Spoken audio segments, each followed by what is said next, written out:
encore dans notre segment commercialisation.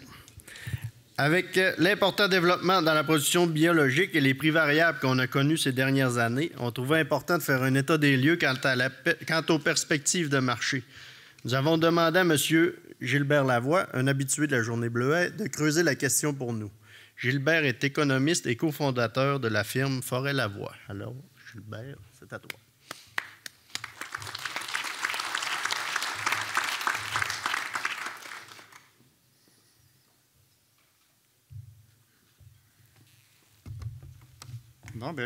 Bonjour tout le monde. Je suis content d'être avec vous aujourd'hui. Merci. Ça, j'imagine, ça avance.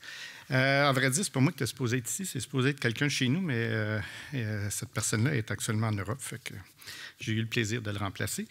Et puis, cette présentation-là, elle a été travaillée par 2 personnes chez nous. La première section, là, on travaille beaucoup avec le secteur laitier biologique pour essayer de développer là, la consommation des produits laitiers biologiques, mais surtout d'assurer un bon arrimage entre le développement de la production puis des fermes qui se convertissent au bio versus la consommation, ce qui était en soi là, un défi, surtout dans les dernières années. C'était le secteur bio, il y a eu des contre-coups, on va le voir aujourd'hui, mais actuellement, on sent un changement de... Les vents ont changé de côté, puis ils souffrent du bon côté actuellement. Fait que vous allez voir, ça va être la première partie. Puis la deuxième, j'ai décidé de rajouter quelques données sur les prix du bio. Vous me connaissez, c'est mon champ que j'aime bien travailler, fait qu'on va travailler ça comme ça aujourd'hui avec vous. Donc, on va y aller sur, premièrement, les tendances de consommation, un peu l'évolution de la production de bleuets sauvages au Québec. Comment nos compétiteurs se positionnent. Larry vient de vous parler des bleuets en Corrèze. J'ai cherché un peu, là, c'est quoi la production de bleuets biologiques en Corrèze dans les Amériques, là, autant l'Amérique du Sud que l'Amérique du Nord. Puis les perspectives, comment que je vois ça. Le bio, juste avant, j'ai 2 diapos, c'est quand même un marché important, 9 milliards de ventes. Et là, la première section sur l'ensemble du marché bio, je n'ai pas de données spécifiques pour les bleuets, là, mais c'est 9 milliards de dollars de ventes. C'est 3 % des ventes totales d'aliments et de boissons au Canada. Mais ce qui est important de retenir, c'est que les fruits et légumes, c'est le tiers des ventes du bio. Donc, vous êtes dans cette catégorie-là. Puis, le marché canadien est quand même un très bon joueur. Là. On est quand même un 5e marché. Des fois, on parle beaucoup de l'exportation, mais on a quand même un beau marché domestique à développer ici. Au niveau du marché bio aux États-Unis, bien entendu, pourquoi je parle des États, le gros de nos exportations vont là-bas, puis c'est le marché de masse. C'est 70 milliards. Encore là, les fruits et légumes est la principale catégorie. Puis, les petits fruits sont dans le top des produits vendeurs dans la catégorie des fruits et légumes bio. Donc, c'est clair que les gens qui veulent consommer bio veulent des bleuets bio. En tout cas, des petits fruits, là, vous êtes à la bonne place pour ce qui est des consommateurs nord-américains avec votre fruit. Peut-être, j'ai trouvé ça ici, ça vient du département américain de l'agriculture, c'est les catégories. Fruits et légumes, 29 % des ventes en bio. Surgelés, c'est votre catégorie aussi, 5 %. 7 % c'est les friandises, les collations. Bien, toutes les barres d'âne au bleuet bio, là, bien, ça fait partie de cette catégorie-là. Les boissons, comme on a vu, là, merci à l'héritier, là, ils nous ont fait goûter leurs nouveaux produits. Il n'est peut-être pas bio, mais peut-être qu'ils vont en faire un jour. Donc, essentiellement, 13 % les boissons. L'épicerie, ça, c'est plus les céréales et tout ça. Encore là, on peut avoir des céréales agrémentées avec des bleuets bio déshydratés de nos transformateurs d'ici. Et aussi, finalement, on tombe dans les laits et les œufs, ça commence à être difficile, à moins qu'on fasse un lait au bleuet, ça pourrait être bon. Et finalement, les viandes, là, ça commence à être encore plus difficile, mais remarquez qu'avec un coulis de bleuet bio, c'est bon aussi. Et finalement, les fibres, suppléments, mais ça, on est présent là-dedans, toutes les poudres, tous les produits, les suppléments, toutes les poudres d'anthocyane, etc. Là, il y a quand même... Fait que dans le fond, ce qu'on constate, c'est que votre produit... il est quasiment présent partout. Là, j'ai tiré un peu ma chance avec le lait et les viandes, mais essentiellement, vous êtes dans la catégorie que les consommateurs recherchent des produits bio. Autant vos produits de première qualité que vos sous-produits qui peuvent faire des choses. Donc, le marché il est là. Et là, comment ça s'est passé dans les dernières années? Parce que je pense que ça a été difficile, là, comme je dis, d'entrée de jeu. On l'a regardé en 4 grandes périodes. C'est pas 2020, mais 2010, c'est une petite coquille. Il y a 2005, il y a une coquille. Là. À 2019, on a eu de la croissance. 2020, il y a eu la COVID, c'était le Klondike pour le bio. Il y a eu la post-COVID qui était la déprime, puis après, on a eu une reprise. Dans le fond, ce qu'on voit de 2005 à 2019. Ça, c'est les ventes de produits bio dans son ensemble au Canada, là. On voit que ça a été en forte croissance. On voit il y a eu un petit pic pour la COVID, l'après-COVID, et là, on est reparti au Canada. Donc, on voit que ça a été difficile. On l'a vu, là. Parce que la question qu'on m'avait posée quand on m'a approché là-dessus, c'est stop ou encore le bio, là. Je pouvais comprendre qu'en 2021-2022, ça a été tough. Vous allez le voir aux États-Unis, c'est encore plus difficile, qui est notre principal marché d'exportation. On va reprendre les mêmes chiffres, mais pour les États-Unis. On voit la croissance, 2014 à 2020. La COVID, wow. Puis, vous voyez deux couleurs, le vert foncé, vert lime ou vert plus clair. Dans le fond, ça, c'est la croissance qu'il y a. On voit le boom de croissance qu'il y a eu. Là, année après année, le marché tirait. Par contre, en 2021, là aussi, ça a repris légèrement. Mais rappelez-vous qu'en 2021, 2022, 2023, c'est de quoi qu'on parlait dans les journaux quand on parlait de l'épicerie? L'inflation, hein? Bien, les Américains, le département américain, il a fait le même graphique, mais en enlevant l'inflation. Donc, si on enlève l'inflation, ce qu'on voit, c'est qu'il y a eu une super belle croissance de 2012 à 2019. La COVID, ça a été wow! C'est là que vous avez eu vos bons prix, d'ailleurs. Je ne me souviens plus, 2 piastres, je ne me souviens plus du prix. Là. Mais après ça, l'après-COVID a commencé. Vous avez vu, on est en réduction de prix. Mais dans le fond, on est en réduction de consommation parce que le prix est constant. Donc, on voit que la demande, elle a baissé puis elle était plus difficile. Fait que c'est clair que la question, ceux qui sont dans le bio, il y en a beaucoup qui me posaient des questions. Y a-t-il encore de l'avenir là-dedans ou pas, oui, non? Bien, c'est sûr que ça a fait mal. Par contre, ce que nos pronostics disent, c'est que le bio a été la catégorie excusez, j'ai traduit ça là, avec du meilleur anglais au meilleur français, qui était la catégorie de durabilité la plus touchée en 2022-2023. Dans le fond, tous les produits santé, c'était la catégorie qui a mangé le plus gros contre-coup. Par contre, c'est celle qui connaît la plus forte reprise en 2024. Et c'est ce qu'on voit ici. Les départements américains s'attendent vraiment à une reprise de la consommation. Mais cette consommation-là, elle ne sera plus comme avant. Le comportement des consommateurs a changé. Dans les années 80-90, on l'achetait à quand même forte majorité dans des épiceries fines. Si je veux être plus précis, là, dans les magasins naturels ou les April de ce monde ou les Rachel Berry. Mais là, aujourd'hui, ce qu'on voit, c'est qu'on les retrouve de plus en plus dans les épiceries de gros volume, que ce soit dans les métros, IGA. Mais surtout, la croissance s'en vient dans les Super C, les Maxi. Donc, ce que ça vous dit sur le prix, ça, c'est-tu beaucoup plus de prix ou ça va resserrer les marges? Fait que c'est clair qu'il va y avoir une tendance là, de resserrement un petit peu des marges. La consommation d'aliments bio comprend maintenant là, tous les types de consommateurs. Pour les milléniaux, c'est rendu maintenant un produit de commodité comme un autre. Puis ils veulent l'acheter, puis ils en veulent, puis ça fait partie. Au Québec, on a la même tendance. Ici, je dois remercier les gens de Québec Bio qui m'ont envoyé des données, là. C'est une étude qui a été faite auprès des consommateurs québécois qui est assez récente, le 2024.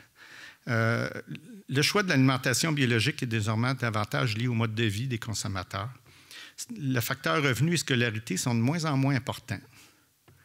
Puis il y a 3 profils de consommateurs, les 25-40 ans, le bio comme mode de vie, la valeur. Donc, c'est rendu eux autres, là, c'est quelque chose d'important, puis ils en achètent. Fait que la demande est là pour rester.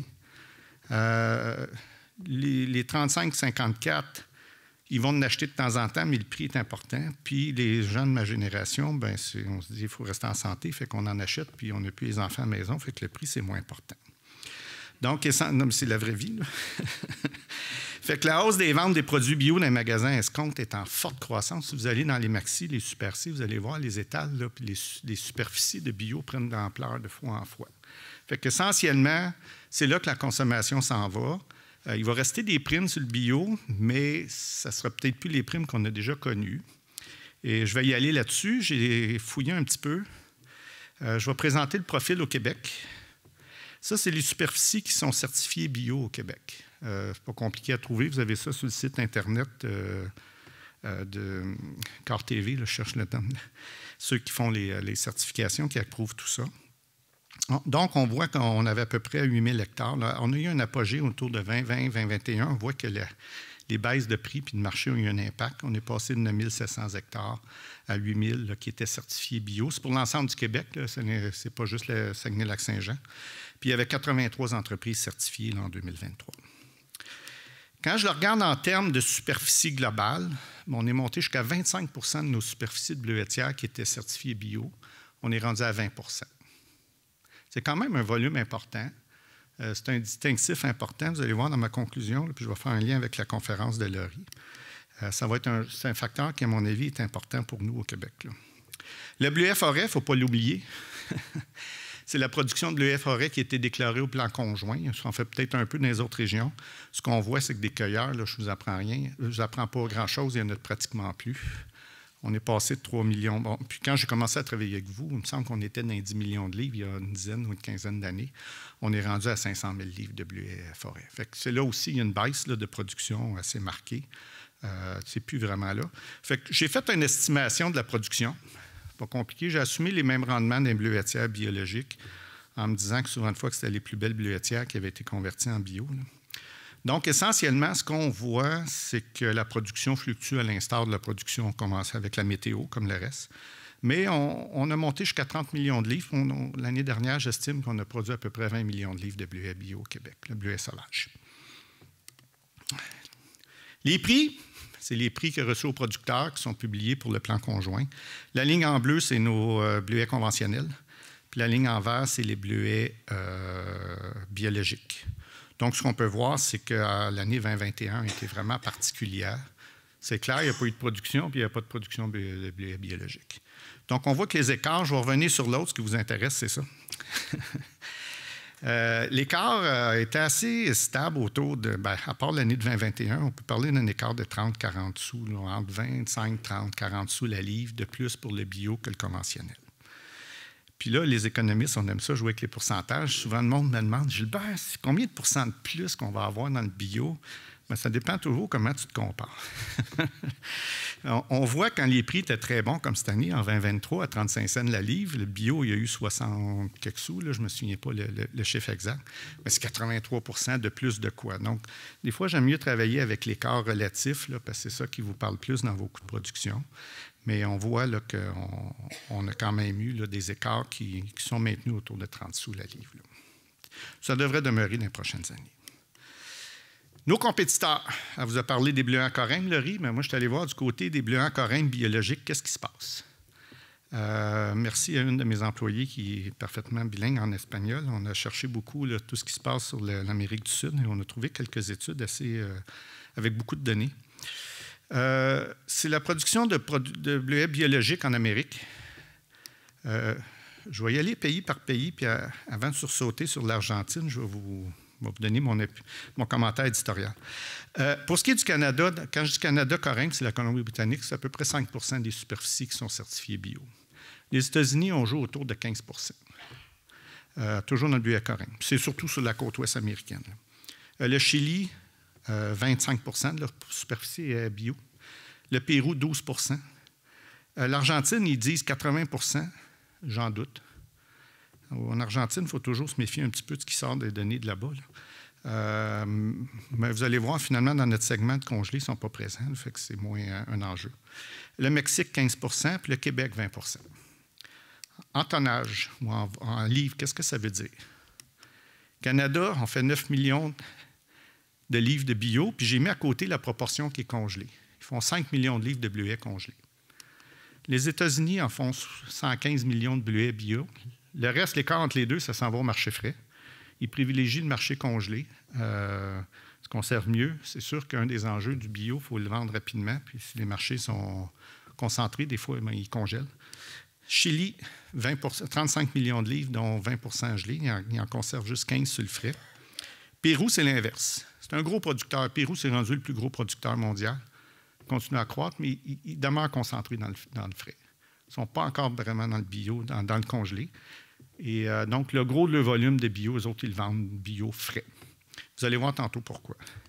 L'Argentine, je vous disais que ce n'était pas un joueur important. Ils font 28 millions de bio, mais 7 millions de livres de congelés. Mexique, pas beaucoup de congelés. Québec, 20. Fait que ça, ici, c'est quand même intéressant de voir. Tantôt, Laurie parlait de segmentation de marché.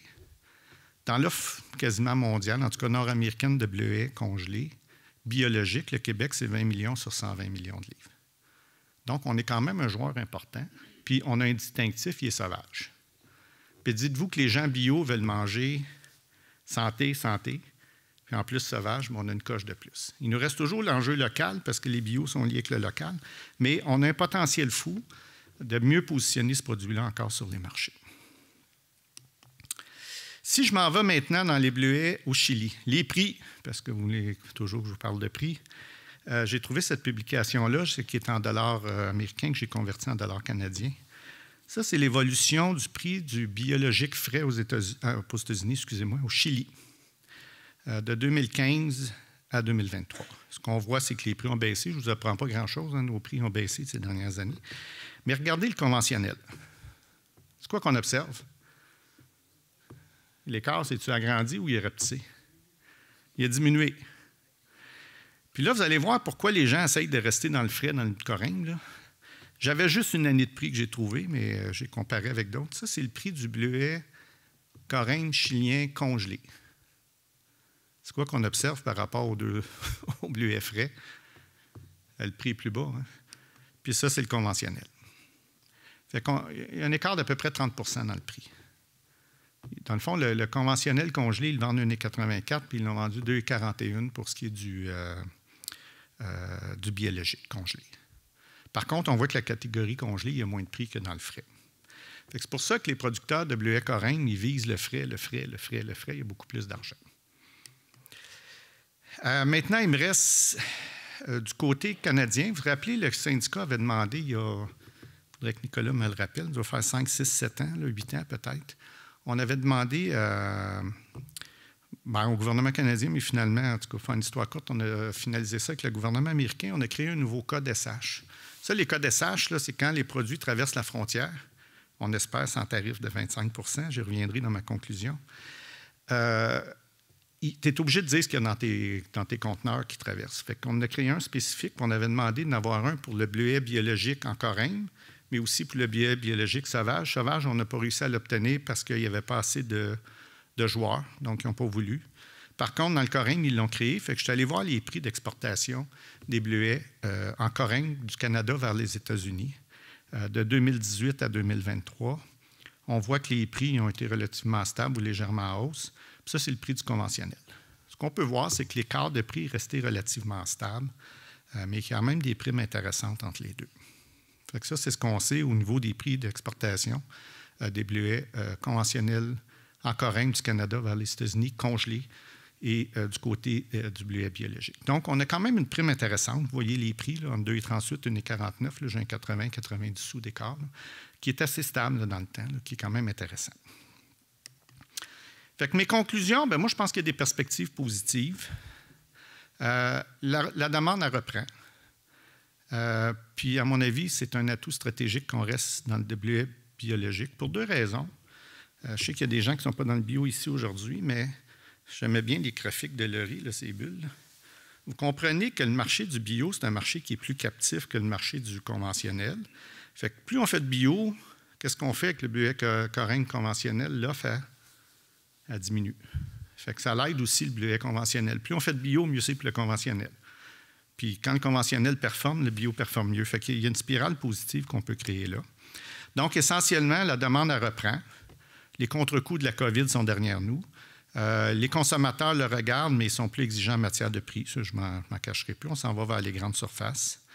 Puis, l'offre de bleuets congelés biologiques demeure limitée en Amérique du Nord. Et on est un joueur important. Il va falloir qu'on joue cette carte-là davantage dans les prochaines années. Et aussi, la certification biologique demeure un facteur de succès beaucoup. À cause de l'authenticité et des processus de vérification, on a fait beaucoup de travail chez nous sur toute l'agriculture régénérative, mais il y a des pièges là-dedans parce que ça veut dire tout et rien. On a fait un mandat là, avec les producteurs de lait là, pour mieux comprendre qu'est-ce que ça voulait dire, l'agriculture régénérative. Il y a des affaires qui ont de l'allure, mais il n'y a pas de certification obligatoire. Puis il peut y avoir des leurres pour les consommateurs. Je ne vous dis pas que ce n'est pas important, que ce n'est pas bon l'agriculture régénérative, mais il y a encore des croûtes à manger pour rendre leur processus plus crédible, plus solide. Tandis que le bio, c'est reconnu, connu et ça demeure un facteur clé de réussite. Donc, pour moi, le Québec est bien positionné avec son monopole de production de bleuets sauvages biologiques. Puis, je ne sais pas, j'ai oublié peut-être pas mentionner, là, mais On est la seule place là, en Amérique qui produisons des bleuets sauvages biologiques. La raison bien simple, dans les provinces maritimes et dans le Maine, on l'a vu un peu un matin avec la mouche du bleuet, etc. Il n'y a pas cette volonté-là de développer là, le biologique. Donc, on a un monopole de production. Puis, ça nous offre une certaine protection face aux futurs tarifs. On sait que Trump il veut nous mettre des tarifs, on verra ce qui va arriver, il n'aura pas. Mais essentiellement, il faut comprendre que s'ils veulent manger des bleuets biologiques sur la côte ouest américaine, vous avez vu que l'offre n'est pas... On est un joueur majeur. Là. On a 20 millions sur 120. Ils ne peuvent pas substituer ça facilement. Là. La certification, ce n'est pas facile. Vous savez, ceux qui sont certifiés bio ou ceux qui l'ont regardé, c'est du travail, c'est rigoureux, c'est un processus crédible. Donc, ça nous offre quand même une certaine protection. Je ne dis pas qu'il n'y aura pas d'impact, mais ça nous donne un avantage. Puis comme je disais tantôt, plus on va s'en aller vers le bio, on va enlever de l'offre conventionnelle, plus on va aller dans ce que Laurie a parlé, ces segments de marché. Là. Puis je pense que c'est une stratégie qui est intéressante pour nous. C'est sûr que la production, il y a toujours les enjeux de main-d'œuvre, les enjeux de mouche du bleuet et tout ça, quoique on m'expliquait tantôt qu'on avait quand même des outils pour la combattre dans le bio, mais ça demeure toujours préoccupant. C'est des coûts additionnels.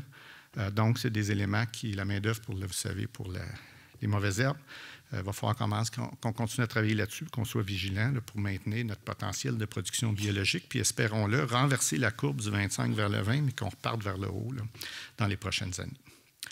Fait qu'en gros, c'était ma conférence. Si vous avez des questions, ça me fera plaisir.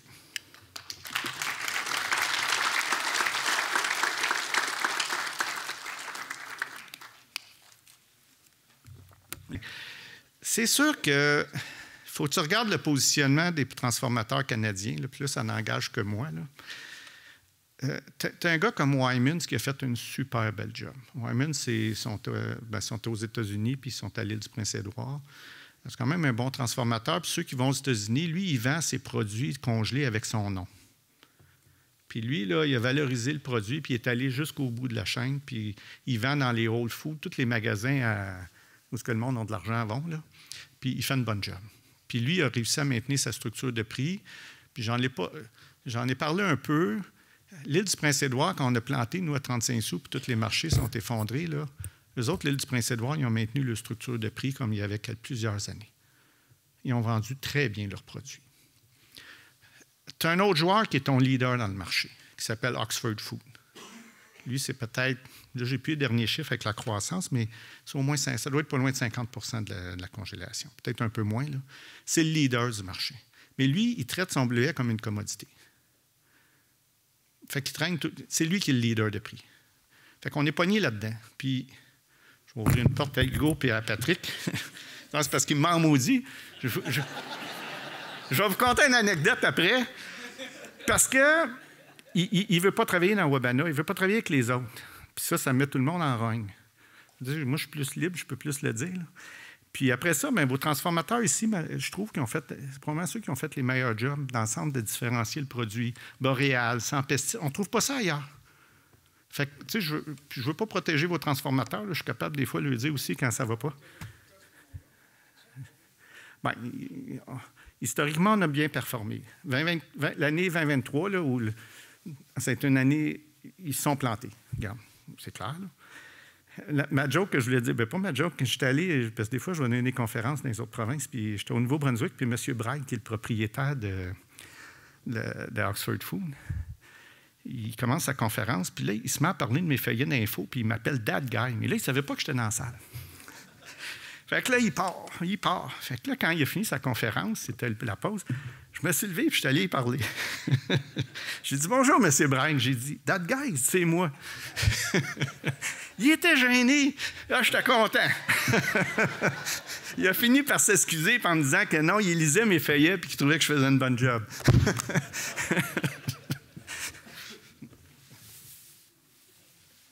Mais c'est ça. Je m'excuse. Je m'emporte aussi. Oui.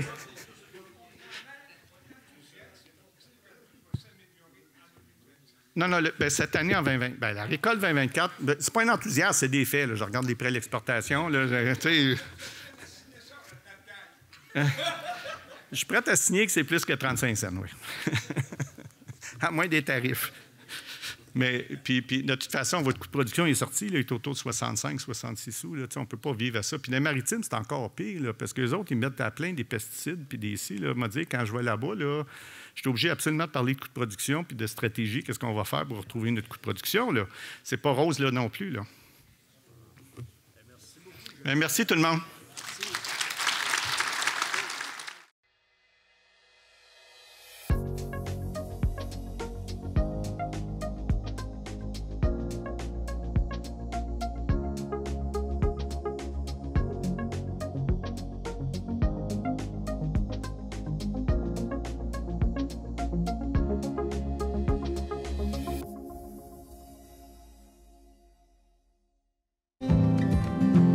Réseau Culture Saguenay-Lac-Saint-Jean.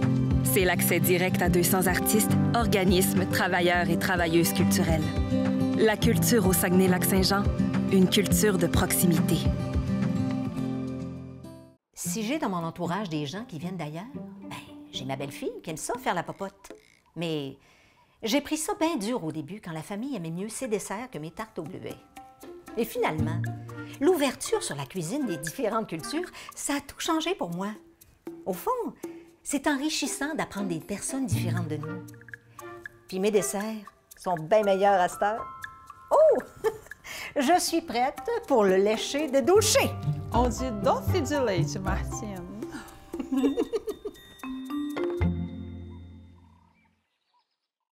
Les bénévoles sont partout. Nos activités sportives, de loisirs et de plein air sont rendues possibles grâce au travail de bénévoles.